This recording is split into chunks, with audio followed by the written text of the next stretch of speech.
Hi ಸ್ನೇಹಿತರೆ, ನಿಮಗೆಲ್ಲರೂ K S ಟ್ಯುಟೋರಿಯಲ್ಗೆ ನಿಮಗೆಲ್ಲರೂ ಸ್ವಾಗತ. ಇವತ್ತಿನ ಒಂದು ವಿಡಿಯೋ ಏನಪ್ಪ ಅಂತಂದರೆ 16 ಮಾರ್ಚದ ಪ್ರಮುಖ ಪ್ರಚಲಿತ ಘಟನೆಗೆ ಸಂಬಂಧಿಸಿದಂಥ ಮಾಹಿತಿಯನ್ನು ತಿಳಿದುಕೊಳ್ಳೋಣ. ಇವು ಮುಂದೆ ಬರುವಂಥ KPSC, PSI, FD, SD ಪರೀಕ್ಷೆಗಳಿಗೆ ಉಪಯುಕ್ತ ಆಗಿದೆ ಅಂತಲೇ ಹೇಳ್ಬೋದು. ಅದೇ ರೀತಿಗೆ ಪೊಲೀಸ್ ಕಾನ್ಸ್ಟೇಬಲ್ ಮುಂದಿನ ದಿನಗಳಲ್ಲಿ ರಿಕ್ರೂಟ್ಮೆಂಟ್ ಕರೆಯಲಿದ್ದಾರೆ. ಅದಕ್ಕಾಗಿ ನಿಮ್ಮ ಓದನ್ನು ಜಾಸ್ತಿ ಮಾಡಿಕೊಳ್ಳಿ ಸ್ನೇಹಿತರೆ. ಹಾಗಾದರೆ ಬನ್ನಿ ಸ್ನೇಹಿತರೆ, ಶುರು ಮಾಡೋಣ. ಮೊದಲನೇ ಒಂದು ಪ್ರಶ್ನೆ ಇದೆ ನೋಡಿ. ಮೊದಲನೇ ಒಂದು ಪ್ರಶ್ನೆ, ಇತ್ತೀಚೆಗೆ ಯಾವ ರಾಜ್ಯವು ಬಾಲ್ಯ ವಿವಾಹ ನಿಶ್ಚಿತಾರ್ಥ ಮತ್ತು ಸಿದ್ಧತೆಯನ್ನು ಅಪರಾಧವೆಂದು ಪರಿಗಣಿಸುವ ತಿದ್ದುಪಡಿ ಮಸೂದೆಯನ್ನು ಅಂಗೀಕರಿಸಿದೆ ಅಂತ ಕೊಟ್ಟಿದ್ದಾರೆ ನೋಡ್ರಿ. ಅಂದರೆ ಬಾಲ್ಯ ವಿವಾಹ ಮಾಡೋದಾಗಿರಲಿ ಅಥವಾ ಒಂದು ನಿಶ್ಚಿತಾರ್ಥ ಮಾಡ್ತಾರಲ್ಲ, ಈ ಒಂದು ಸಿದ್ಧತೆಯನ್ನು ಅಪರಾಧವೆಂದು ಪರಿಗಣಿಸುವ ತಿದ್ದುಪಡಿ ಮಸೂದೆಯನ್ನು ಅಂಗೀಕರಿಸಿದೆ ಅಂತ ಕೊಟ್ಟಿದ್ದಾರೆ. ಯಾವ ರಾಜ್ಯ ಅಂತ ಸರಿಯಾದ ಉತ್ತರ ನೋಡೋದಾದರೆ ಕರ್ನಾಟಕ ರಾಜ್ಯ ನೋಡ್ರಿ. ಆಪ್ಷನ್ಸ್ ಬಿ ಸರಿಯಾದ ಉತ್ತರವಾಗಿದೆ. ಅದು ಕರ್ನಾಟಕ ರಾಜ್ಯ. ಬಾಲ್ಯ ವಿವಾಹ ನಿಷೇಧ ಕರ್ನಾಟಕ ತಿದ್ದುಪಡಿ ಮಸೂದೆ 2025 ಇದೆ. ಹೊಸ ನಿಯಮ ಏನಪ್ಪ ಅಂತಂದರೆ ಸೆಕ್ಷನ್ 12A ಅಪ್ರಾಪ್ತರ ನಿಶ್ಚಿತಾರ್ಥವು ಕಾನೂನು ಬಾಹಿರ ಮತ್ತು ಅಮಾನ್ಯಗಳು ಎಂದು ಹೇಳಲಾಗಿದೆ. ಈ ಒಂದು ಹೊಸ ನಿಯಮದಲ್ಲಿ ಇದಕ್ಕೆ ಶಿಕ್ಷೆ ಕೂಡ ನೀಡಲಾಗಿದೆ ನೋಡಿ. ಬಾಲ್ಯ ವಿವಾಹಕ್ಕೆ ಸಿದ್ಧತೆ ನಡೆಸಿದರೆ 2 ವರ್ಷಗಳ ಕಾಲ ಕಠಿಣ ಜೈಲು, ಅದರ ಜೊತೆಗೆ 1 ಲಕ್ಷ ರೂಪಾಯಿ ಕೂಡ ದಂಡವನ್ನು ಕೂಡ ಹಾಕುತ್ತಾರೆ. ಇದರ ಕಾರ್ಯತಂತ್ರ PDOಗಳನ್ನು ವಿವಾಹ ನೋಂದಣಿ ಅಧಿಕಾರಿಗಳಾಗಿ ಸಬಲೀಕರಣಗೊಳಿಸುವುದು ಈ ಒಂದು ಕಾರ್ಯತಂತ್ರವನ್ನು ಕೂಡ ಹೊಂದಿದೆ ಅಂತಲೇ ಹೇಳ್ಬೋದು. ರಾಷ್ಟ್ರೀಯ ಒಂದು ಸುದ್ದಿ ಸಂಪರ್ಕ ನೋಡೋದಾದರೆ ಛತ್ತೀಸ್ಗಢದ ಬಾಲೋದ್ ಜಿಲ್ಲೆಯು ದೇಶದ ಮೊದಲ ಬಾಲ್ಯ ವಿವಾಹ ಮುಕ್ತ ಜಿಲ್ಲೆ ಎಂಬ ಹೆಗ್ಗಳಿಕೆಗೆ ಪಾತ್ರವಾಗಿದೆ. ಯಾವುದು? ಛತ್ತೀಸ್ಗಢದ ಬಾಲೋದ್ ಜಿಲ್ಲೆ. ಇದೇನಪ್ಪ ಅಂತಂದರೆ ದೇಶದ ಬಾಲ್ಯ ವಿವಾಹ ಮುಕ್ತ ಜಿಲ್ಲೆ ಎಂಬ ಹೆಗ್ಗಳಿಕೆಗೆ ಪಾತ್ರವಾಗಿದೆ ನೋಡಿ. ಸ್ಟ್ರಾಟಜಿಕಲಿ ಬಾಲ್ಯ ವಿವಾಹದ ನಿಷೇಧ ಕಾಯ್ದೆ ಬಗ್ಗೆ ಸ್ವಲ್ಪ ನೋಡಿಕೊಳ್ಳೋಣ. ಮೂಲ ಕಾಯ್ದೆ 2006ರಲ್ಲಿ ಜಾರಿಗೆ ಬಂದಿರುತ್ತೆ ನೋಡ್ರಿ. ಇದು 1929ರ ಶಾರದಾ ಕಾಯ್ದೆ ಬದಲಾಗಿ ಇದೆ. ಅಂದರೆ ಶಾರದಾ ಕಾಯ್ದೆ ಯಾವುದಕ್ಕೆ ಸಂಬಂಧಿಸಿದೆಪ್ಪ ಅಂತ ಕ್ವಶನ್ ಕೇಳಿದ್ರೆ ಅದು ಬಾಲ್ಯ ವಿವಾಹಕ್ಕೆ ಸಂಬಂಧಿಸಿದೆ ನೋಡ್ರಿ ಶಾರದಾ ಕಾಯ್ದೆ. ಕಾನೂನುಬದ್ಧ ವಯಸ್ಸು ಏನಪ್ಪ ಅಂತಂದರೆ ಹೆಣ್ಣು ಮಕ್ಕಳಿಗೆ 18 ವರ್ಷ ಆಗಿರಬೇಕು, ಗಂಡು ಮಕ್ಕಳಿಗೆ 21 ವರ್ಷ ಆಗಿರಬೇಕಾಗುತ್ತದೆ ಮದುವೆ ಆಗ್ಬೇಕಂದ್ರೆ. ಸುಪ್ರೀಂ ಕೋರ್ಟ್ ತೀರ್ಪು 2024 ನೋಡೋದಾದರೆ ಬಾಲ್ಯ ವಿವಾಹ ತಡೆಗಟ್ಟಲು ಪ್ರತಿ ಜಿಲ್ಲೆ ಪ್ರತ್ಯೇಕ ಬಾಲ್ಯ ವಿವಾಹ ನಿಷೇಧಾಧಿಕಾರಿ ನೇಮಕ ಮಾಡೋದು ಕಡ್ಡಾಯ ಅಂತ ಹೇಳಲಾಗಿದೆ. ಅದೇ ರೀತಿಗೆ SDಯಲ್ಲಿ ಜಾಗತಿಕ ಗುರಿ ನೋಡೋದಾದರೆ ಸುಸ್ಥಿರ ಅಭಿವೃದ್ಧಿ ಗುರಿ 5.3 ಅಡಿಯಲ್ಲಿ 2030ರ ವೇಳೆಗೆ ಬಾಲ್ಯ ವಿವಾಹವನ್ನು ಸಂಪೂರ್ಣವಾಗಿ ನಿರ್ಮೂಲನೆ ಮಾಡುವ ಗುರಿಯನ್ನು ಕೂಡ ಈ ಒಂದು SDGಯಲ್ಲಿ ಕಂಡು ಬರ್ತದೆ. ಒಂದು ಬಾಲ್ಯ ವಿವಾಹಕ್ಕೆ ಸಂಬಂಧಿಸಿದಂಥ ನ್ಯೂಸ್ ಬಂದಿತ್ತು ನೋಡ್ರಿ. ಮುಂದಿನ ನ್ಯೂಸ್ಗೋಣ. ಮೊದಲನೇದಾಗಿ ಪ್ರಶ್ನೆ ಇದೆ ನೋಡಿ. 2025ನೇ ಸಾಲಿನ 60ನೇ ಪ್ರತಿಷ್ಠಿತ ಜ್ಞಾನಪೀಠ ಪ್ರಶಸ್ತಿಗೆ ಭಾಜನರಾದ ಸಾಹಿತಿ ಯಾರು? ನೋಡಿ, ಜ್ಞಾನಪೀಠ ಪ್ರಶಸ್ತಿ ಬಗ್ಗೆ ಪ್ರಶ್ನೆ ಕೇಳಿದ್ದಾರೆ. ಜ್ಞಾನಪೀಠ ಪ್ರಶಸ್ತಿ ಈಗ 2025 ನೀಡಲಾಗಿದೆ ನೋಡಿ. 60ನೇ ಜ್ಞಾನಪೀಠ ಪ್ರಶಸ್ತಿ. ಸರಿಯಾದ ಉತ್ತರ ಆಪ್ಷನ್ಸ್ ಬಿ ನೋಡಿ. ವೈರಮುತ್ತು ಅವರಿಗೆ ಈ ಜ್ಞಾನಪೀಠ ಪ್ರಶಸ್ತಿಯನ್ನು ನೀಡಿ ಗೌರವಿಸಲಾಗಿದೆ 2025. ವೈರಮುತ್ತು ಅವರಿಗೆ. ಇವರು ಪ್ರಸಿದ್ಧ ತಮಿಳು ಕವಿ ಮತ್ತು ಗೀತ ರಚನೆಕಾರರಾಗಿರ್ತಾರೆ ನೋಡ್ರಿ. ವೈರಮುತ್ತು ಅವರು ತಮಿಳುನಾಡು ರಾಜ್ಯದವರಾಗಿದ್ದಾರೆ. ಇವರಿಗೆ ಕೂಡ ವಿವಾದ ಎನ್ನಲ್ಲೂ ಕೂಡ ನೋಡ್ಬೋದು. 2018ರ ಒಂದು ಮೀಟು ಚಳವಳಿ ಸಮಯದಲ್ಲಿ ಇವರ ಮೇಲೆ ಲೈಂಗಿಕ ಕಿರುಕುಳ ಗಂಭೀರ ಆರೋಪಗಳು ಕೇಳಿಬಂದಿದ್ದವು. ಹೀಗಾಗಿ ಈ ಪ್ರಶಸ್ತಿ ಪ್ರದಾನವು ಟೀಕೆ ಗುರಿಯಾಗಿದೆ ಅಂತಲೇ ಹೇಳ್ಬೋದು. ಟೀಕೆ ಮಾಡ್ತಾ ಇದ್ದಾರೆ. ಈ ಒಂದು ಪ್ರಶಸ್ತಿ ಈ ವ್ಯಕ್ತಿಗೆ ಯಾಕೆ ಕೊಟ್ಟಿದ್ರಿ? ಈ ವ್ಯಕ್ತಿ ಲೈಂಗಿಕ ಕಿರುಕುಳದ ಗಂಭೀರ ಆರೋಪವನ್ನು ಕೂಡ ಹೊಂದಿರುವಂಥ ವ್ಯಕ್ತಿಯಾಗಿದ್ದಾನೆ ಅಂತ ಬಂದಿದೆ. 60ನೇ ಜ್ಞಾನಪೀಠ ಪ್ರಶಸ್ತಿ ಪಡೆದವರು ಯಾರಪ್ಪ ಅಂತಂದರೆ ವೈರಮುತ್ತು ನೋಡ್ರಿ. ಈಗ ಘೋಷಣೆ ಮಾಡಬೇಕೇನ ತಮಿಳು ಸಾಹಿತ್ಯದ ಪಾಲಾಗಿದೆ ನೋಡಿ.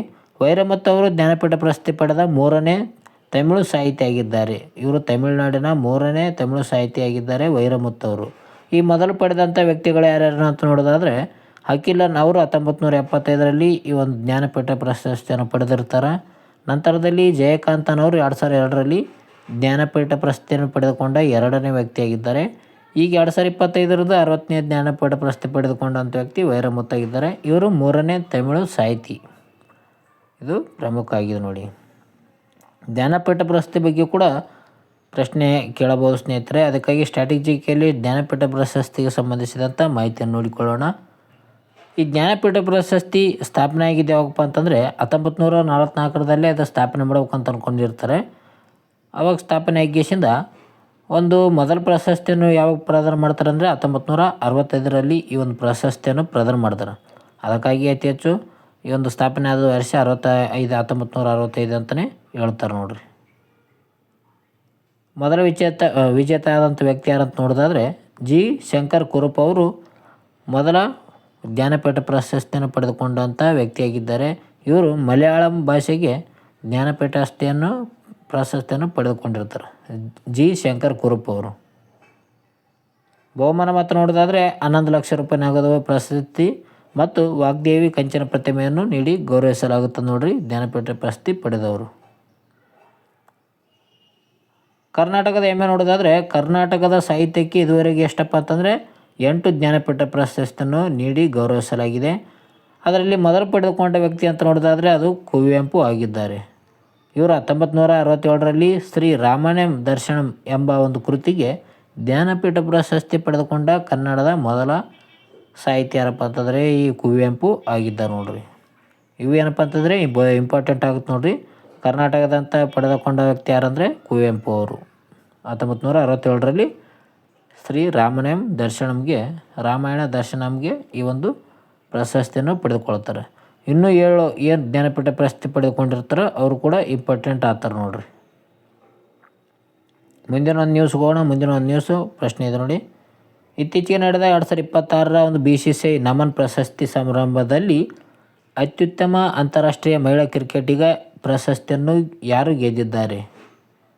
ಅತ್ಯುತ್ತಮ ಅಂತಾರಾಷ್ಟ್ರೀಯ ಮಹಿಳಾ ಕ್ರಿಕೆಟಿಗ ಎಂಬ ಒಂದು ಪ್ರಶಸ್ತಿಯನ್ನು ಗೆದ್ದಂಥ ಮಹಿಳೆ ಯಾರು ಅಂತ ಕೇಳಿದ್ದಾರೆ. ಇದಕ್ಕೆ ಸರಿಯಾದ ಉತ್ತರ ಆಪ್ಷನ್ಸ್ ಬಿ ಸ್ಮೃತಿ ಮಂದಾನ ಅವರು. ಸ್ಮೃತಿ ಮಂದಾನ ಅವರು 2026 ಒಂದು BCCI ನಮನ್ ಪ್ರಶಸ್ತಿ ಸಮಾರಂಭದಲ್ಲಿ ಅತ್ಯುತ್ತಮ ಅಂತಾರಾಷ್ಟ್ರೀಯ ಮಹಿಳಾ ಕ್ರಿಕೆಟಿಗ ಎಂಬ ಒಂದು ಹೆಗ್ಗಳಿಕೆಗೆ ಪಾತ್ರರಾಗಿದ್ದಾರೆ. BCCI ನಮನ್ ಪ್ರಶಸ್ತಿಗಳ ಬಗ್ಗೆ ಒಂದು ಪಟ್ಟಿ ಇದೆ ನೋಡಿ ಇಲ್ಲಿ. ಇದರಲ್ಲಿ ಮಹಿಳಾ ವಿಭಾಗ ನೋಡೋಣ. ಮಹಿಳಾ ವಿಭಾಗದಲ್ಲಿ ಸ್ಮೃತಿ ಮಂದನ್ರವರು ಪ್ರಶಸ್ತಿಯನ್ನು ಪಡೆದುಕೊಂಡಿದ್ದಾರೆ. ದಾಖಲೆ ಏನಪ್ಪ ಅಂತಂದರೆ 5 ಬಾರಿ ಪ್ರಶಸ್ತಿ ಜಯ ಆಗಿದೆ. ಇವರಿಗೆ ಇದು 5ನೇ ಬಾರಿ ಪ್ರಶಸ್ತಿ ಆಗಿದೆ ನೋಡಿರಿ. 2025 ಒಟ್ಟು 1703 ರನ್ನು ಗಳಿಸಿದ ಸಾಧನೆ ಮಾಡಿದ್ದಾರೆ. ಅದಕ್ಕಾಗಿ ಈ ಒಂದು ಪ್ರಶಸ್ತಿಯನ್ನು ನೀಡಲಾಗಿದೆ ನೋಡಿ. ಅದೇ ರೀತಿಯಾಗಿ ಪುರುಷರ ವಿಭಾಗದಲ್ಲಿ ಶುಭ್ಮನ್ ಗಿಲ್ ಅವರು ಪ್ರಶಸ್ತಿಯನ್ನು ಪಡೆದುಕೊಂಡಿದ್ದಾರೆ. ಇಂಗ್ಲೆಂಡ್ ವಿರುದ್ಧ ಟೆಸ್ಟ್ ಸರಣಿಯಲ್ಲಿ 754 ರನ್ ಸಿಡಿಸಿದ್ದ ಅತ್ಯುತ್ತಮ ಪ್ರದರ್ಶನಕ್ಕಾಗಿ ಈ ಒಂದು ಪ್ರಶಸ್ತಿ ನೀಡಲಾಗಿದೆ. ಅದೇ ರೀತಿಯಾಗಿ ಜೀವಮಾನ ಸಾಧನೆ ಪ್ರಶಸ್ತಿ ಪಡೆದುಕೊಂಡ ವ್ಯಕ್ತಿಗಳು ನೋಡೋಣ. ಮೊದಲನೇದಾಗಿ ರಾಹುಲ್ ದ್ರಾವಿಡ್ ಅವರು ಪಡೆದುಕೊಂಡಿದ್ದಾರೆ. ರೋಜರ್ ಬಿನ್ನಿ ಮತ್ತು ಮಿಥಾಲಿ ರಾಜ್ ಅವರಿಗೆ ಈ ಒಂದು ಜೀವಮಾನ ಸಾಧನೆ ಪ್ರಶಸ್ತಿಯನ್ನು ನೀಡಿ ಗೌರವಿಸಲಾಗಿದೆ ನೋಡಿ. ಸ್ಟ್ಯಾಟಿಕ್ ಜಿಕೆಯಲ್ಲಿ BCCI ಬಗ್ಗೆ ಮಾಹಿತಿಯನ್ನು ಪಡೆದುಕೊಳ್ಳೋಣ. BCCI ಅಂದರೆ ಏನಪ್ಪ ಅಂತಂದರೆ board of control for cricket in India ಎಂಬ ಒಂದು ಪೂರ್ಣವಾಕ್ಯ ಇರ್ತದೆ. ಅದು ಭಾರತೀಯ ಕ್ರಿಕೆಟ್ ನಿಯಂತ್ರಣ ಮಂಡಳಿ. ಈ ಸ್ಥಾಪನೆ ಯಾವಾಗಿದೆ ಅಂದರೆ 1928 ಈ ಒಂದು BCCI ಸ್ಥಾಪನೆ ಆಗ್ತದೆ. ಇದರ ಕೇಂದ್ರ ಕಚೇರಿ ಮುಂಬೈನ ಒಂದು ವಾಕೆಂಡ ಸ್ಟೇಡಿಯಂನಲ್ಲಿ ಕಂಡುಬರ್ತದೆ ನೋಡ್ರಿ. ಅದೇ ರೀತಿಗೆ CK ನಾಯ್ಡು ಇವರು ಭಾರತೀಯ ಟೆಸ್ಟ್ ಕ್ರಿಕೆಟ್ ತಂಡದ ಮೊದಲ ನಾಯಕರಾಗಿರ್ತಾರೆ. ಕ್ರಿಕೆಟ್ ಕ್ಷೇತ್ರದಲ್ಲಿ ಇವರ ಕೊಡುಗೆ ಭಾಳ ಒಂದು ಸ್ಮರಣಾರ್ಥವಾಗಿರುತ್ತೆ ನೋಡ್ರಿ. BCCI ಜೀವಮಾನ ಸಾಧನೆ ಪ್ರಶಸ್ತಿಯನ್ನು ನೀಡಲಾಗುತ್ತದೆ ಇವರಿಗೆ. ಓಕೆ, ಈ ಒಂದು CK ನಾಯ್ಡು ಟ್ರೋಫಿ ಇವರೇನಪ್ಪ ಅಂತಂದರೆ CK ನಾಯ್ಡು ಇವರು ಪ್ರಮುಖ ವ್ಯಕ್ತಿಯಾಗಿದ್ದಾರೆ. ಇದಕ್ಕಾಗಿ ಜೀವಮಾನ ಸಾಧನೆ ನೀಡಿದ ಒಂದು ಪ್ರಶಸ್ತಿಯನ್ನು ಇವರ ಹೆಸರು ಮೇಲೆ ನೀಡ್ತಾರೆ. ಮುಂದಿನ ನ್ಯೂಸ್ಗೆ ಹೋಗೋಣ. 4ನೇ ಒಂದು ಪ್ರಶ್ನೆ, 4ನೇ ಒಂದು ನ್ಯೂಸ್ ಅಂತಲೇ ಹೇಳ್ಬೋದು. ಇತ್ತೀಚೆಗೆ ಅಮೆರಿಕ ಭಾರತದಿಂದ ಕಾಡು ಹಿಡಿದ ಸಿಗಡಿ ಆಮದನ್ನು ನಿಷೇಧಿಸಲು ಮುಖ್ಯ ಕಾರಣ ಏನು? ವರ್ಲ್ಡ್ ಕ್ಯಾಚ್ ಶ್ರಿಂಪ್ ಅಂತ ಹೇಳ್ತೀವಿ. ಭಾರತದ ಕಾಡು ಹಿಡಿದ ಸಿಗಡಿ ನೋಡಿ, ಭಾರತದಿಂದ ಇದೇನು ಮಾಡಿದೆ ಅಂದರೆ ಆಮದು ಮಾಡೋದನ್ನು ನಿಷೇಧಿಸಲು ಮುಖ್ಯ ಕಾರಣ ಏನಂತ ಕೇಳಿದ್ದಾರೆ. ಸರಿಯಾದ ಉತ್ತರ ಬಿ ಆಗಿದೆ ನೋಡಿ. ಆಮೆ ಹೊರಗಿಡುವ ಸಾಧನಗಳ ಬಳಕೆಯ ಕೊರತೆಯಿಂದ ಅಮೆರಿಕ ದೇಶ ಏನು ಮಾಡಿದೆ ಅಂದರೆ ಇದನ್ನು ನಿಷೇಧ ಏರಿದೆ. ಆಮೆ ಹೊರಗಿಡುವ ಸಾಧನಗಳ ಬಳಕೆಯಿಂದ. ನೋಡೋಣ. ರಫ್ತು ಕುಸಿತ 2024-25 ಕರ್ನಾಟಕ ಸಮುದ್ರ ರಫ್ತು 28% ಭಾರಿ ಕುಸಿತ ಕಂಡಿದೆ ಅಂತ ಹೇಳ್ಬೋದು. ಇದು ಎಷ್ಟಂದರೆ 4,785 ಕೋಟಿಯಿಂದ ಈಗ 3,440.6 ಕೋಟಿಗೆ ಇಳಿಕೆಯನ್ನು ಕಂಡಿದೆ. ಸಮುದ್ರ ತಾಪಮಾನ ಏರಿಕೆಯಿಂದಾಗಿದೆ.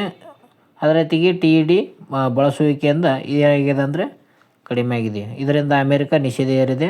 ಅದಕ್ಕಾಗಿ ರಫ್ತು 28% ಕುಸಿತ ಕಂಡಿದೆ ಅಂತ ಹೇಳ್ತೀವಿ. ಇದರಲ್ಲಿ ಮುಖ್ಯ ಕಾರಣ ಏನಪ್ಪ ಅಂತಂದರೆ ಸಮುದ್ರದ ತಾಪಮಾನ ಏರಿಕೆ ಮತ್ತು ಅಮೆರಿಕ ಆಮದು ನಿಷೇಧ ಮಾಡಿದ್ದು ಏನಪ್ಪ ಅಂತಂದರೆ ಇದು ಮುಖ್ಯ ಕಾರಣ ಆಗಿದೆ ಅಂತ ಹೇಳ್ಬೋದು. ಭಾರತದ ಸಿಗಡಿ ರಫ್ತಿನಲ್ಲಿ ಅಮೆರಿಕ ಪಾಲು ಎಷ್ಟಂದರೆ 30% ಅಮೆರಿಕ ಏನಪ್ಪ ಅಂತಂದರೆ ಸಿಗಡಿಯನ್ನು ರಫ್ತು ಮಾಡಿಕೊಳ್ಳುತ್ತದೆ. TED ಅಂದರೆ ಏನಂತ ನೋಡೋದಾದರೆ ಟೋಟಲ್ ಎಕ್ಸ್ಕ್ಲೂಡರ್ ಡಿವೈಸ್ ಅಂತ ಹೇಳ್ತೀವಿ. ಮೀನುಗಾರಿಕಾ ಬಲೆಗಳಲ್ಲಿ ಆಮೆಗಳು ಸಿಲುಕಿ ಸಾಯುವುದನ್ನು ತಪ್ಪಿಸಲು ಬಲೆಗೆ ಅಳವಡಿಸುವ ವಿಶೇಷ ಸಾಧನವನ್ನು ನಾವು TED ಅಂತ ಹೇಳ್ತೀವಿ. ಇದು ಕಡ್ಡಾಯಗೊಳಿಸಲು ಅಮೆರಿಕ ಷರತ್ತು ವಿಧಿಸಿದೆ ನೋಡಿ. ಸ್ಟ್ರಾಟಜಿಕಲಿ ಕರ್ನಾಟಕ ಕರಾವಳಿ ಬಗ್ಗೆ ನೋಡಿಕೊಳ್ಳೋಣ. ಕರ್ನಾಟಕ ಕರಾವಳಿ ತೀರ. ಕರ್ನಾಟಕ ಎಷ್ಟಪ್ಪ ಅಂತಂದರೆ 320 ಕಿಲೋಮೀಟರ್ ಉದ್ದದ ಕರಾವಳಿ ತೀರವನ್ನು ಹೊಂದಿದೆ. ಅದರಲ್ಲಿ ದಕ್ಷಿಣ ಕನ್ನಡ, ಉಡುಪಿ, ಉತ್ತರ ಕನ್ನಡ ಜಿಲ್ಲೆಗಳು ಕರಾವಳಿ ಭಾಗವನ್ನು ಹಂಚಿಕೊಂಡಿದ್ದು ನೋಡಿ. ಇಲ್ಲಿ ನಾವು ನೋಡಬಹುದು ಮ್ಯಾಪ್ನಲ್ಲಿ ಉತ್ತರ ಕನ್ನಡ, ಉಡುಪಿ, ದಕ್ಷಿಣ ಕನ್ನಡ ಇವು ಕರಾವಳಿ ತೀರವನ್ನು ಹಂಚಿಕೊಂಡಿರುವಂಥ ಜಿಲ್ಲೆಗಳಾಗಿವೆ.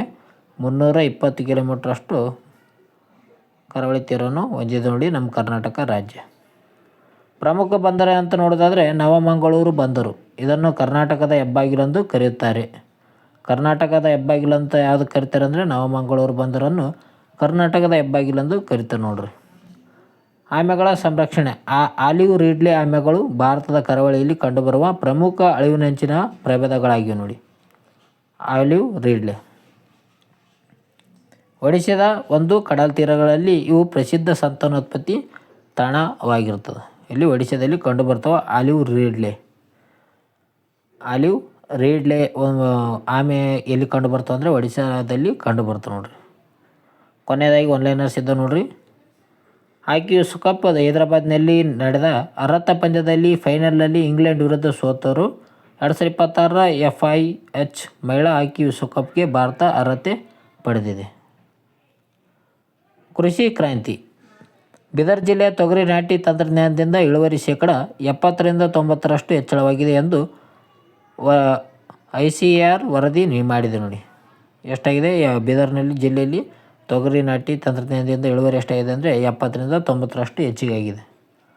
ಸ್ಮಾರ್ಟ್ಫೋನ್ ರಫ್ತು. FY26 ಮೊದಲ 5 ತಿಂಗಳಲ್ಲೇ ಭಾರತದ ಫೋನ್ ರಫ್ತು 1 ಲಕ್ಷ ಕೋಟಿ ರೂಪಾಯಿ ದಾಟಿದೆ. ಭಾರತ ನಿವ್ವಳ ರಫ್ತುದಾರಾಗಿ ಹೊರಹೊಮ್ಮಿದೆ ಅಂತಲೇ ಹೇಳ್ತೀವಿ ನೋಡಿ.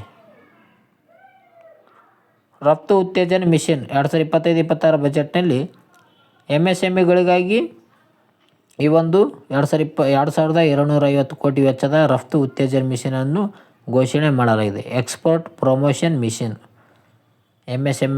MSMEಗಳಿಗೆ ಈ ಒಂದು ಯಾವುದು ರಫ್ತು ಉತ್ತೇಜನ ಮಿಷನನ್ನು ಘೋಷಣೆ ಮಾಡಿದ್ದಾರೆ ನೋಡಿರಿ ಬಜೆಟ್ನಲ್ಲಿ 2025-26 ಒಂದು ಬಜೆಟ್ನಲ್ಲಿ. ಇವತ್ತಿನ ಒಂದು ಪ್ರಮುಖ ಪ್ರಚಲಿತ ಘಟನೆಗೆ ಸಂಬಂಧಿಸಿದಂಥ ಮಾಹಿತಿ ಆಗಿತ್ತು ನೋಡಿ ಸ್ನೇಹಿತರೆ. ಈ ಒಂದು ವಿಡಿಯೋ ಇಷ್ಟ ಆಯ್ತು ಅಂದರೆ ಬೇಗನೆ ಲೈಕ್ ಮಾಡಿ, ಶೇರ್ ಮಾಡಿ, ಸಬ್ಸ್ಕ್ರೈಬ್ ಮಾಡಿ. ಅದೇ ರೀತಿ ನಿಮ್ಗೆ ಇಷ್ಟ ಆಯ್ತು ಅಂದರೆ ಸೂಪರ್ ಅಂತ ಕಮೆಂಟ್ ಹಾಕಿ ಮುಂದಿನ ವಿಡಿಯೋದಲ್ಲಿ ಸಿಗೋಣ. ಓಕೆ ಸ್ನೇಹಿತರೆ, ಟೇಕ್ ಕೇರ್, ಬಾಯ್.